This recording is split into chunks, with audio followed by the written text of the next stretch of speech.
Hamas ने 4 Israeli महिला बंधकों को छोड़ा। इजरायल ने 200 फिलिस्तीनी कैदी रिहा किए। एक बंधक के बदले 50 कैदियों की हुई रिहाई से गाजा में बरसों बाद जश्न, फूट रहे पटाखे।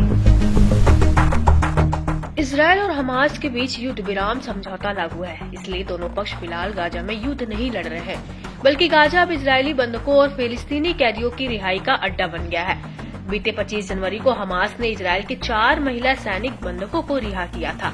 इसके बदले में तय डील के मुताबिक इजरायल ने भी फिलिस्तीनी कैदी की रिहाई की। इजरायल ने 200 फिलिस्तीनी बंदियों को रिहा किया, यानी अपने एक इजरायली बंधक के बदले 50 कैदियों की रिहाई की। इजरायल ने फिलिस्तीनी कैदियों से भरी 3 बसों को वेस्ट बैंक के रामला सिटी पहुंचाया, जहां बड़ी संख्या में लोग पहले से ही उनके स्वागत में इंतजार करते दिखे।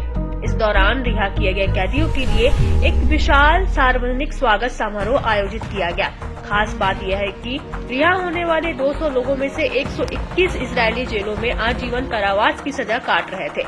कुछ को इजरायली अदालतों ने कई हत्याओं के लिए दोषी तक ठहराया था। खैर, इजरायल अपने बंधक बनाए गए लोगों के बदले में इस कुर्बानी को सहन कर गया।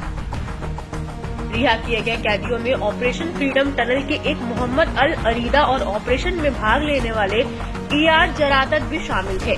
जनीन कैदियों में सबसे लंबे समय तक जेल में रहने वाले रायत अल सादी, जिन्होंने 2 आजीवन कारावास और 20 साल की सजा के तहत 36 साल इजरायली जेलों में बिताए। थाबेट अल मर्दावी, जिन पर शट्टा जेल में सुरंग खोदने और भागने का प्रयास करने का आरोप था, वो भी रिहा कर दिया गया।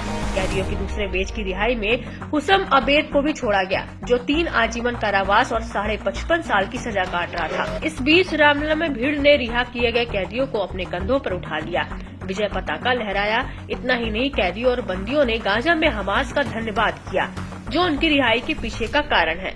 रिहा किए गए कैदियों और बंदियों की बसों के वेस्ट बैंक पर पहुंचने के साथ ही 16 बंदी खान यूनिस में गाजा यूरोपीय अस्पताल पहुंचे, जहां लोगों की भीड़ ने उन्हें रिसीव कर हमास के समर्थन में नारेबाजी की। इस बीच कई फिलिस्तीनी कैदी और बंदी मिस्र के रास्ते में राफा क्रॉसिंग पर पहुंचे। बताया जा रहा है कि सबसे लंबे समय तक जेल में रहने वाला कैदी साल 1986 से जेल में था और सबसे कम उम्र का कैदी 16 साल का लड़का। इजरायल ने शनिवार को साफ किया कि वह गाजावासियों को उत्तरी गाजा में तब तक घुसने नहीं देगा जब तक नागरिक अरबेल यहूद की रिहाई के लिए व्यवस्था नहीं हो जाती। यहूद को शनिवार को रिहाई सूची में शामिल किया जाना था। यह साफ नहीं है कि उसका नाम क्यों शामिल नहीं था। वहीं हमास ने दावा किया कि यहूद जीवित है और उसे अगले शनिवार को रिहा किया जाएगा।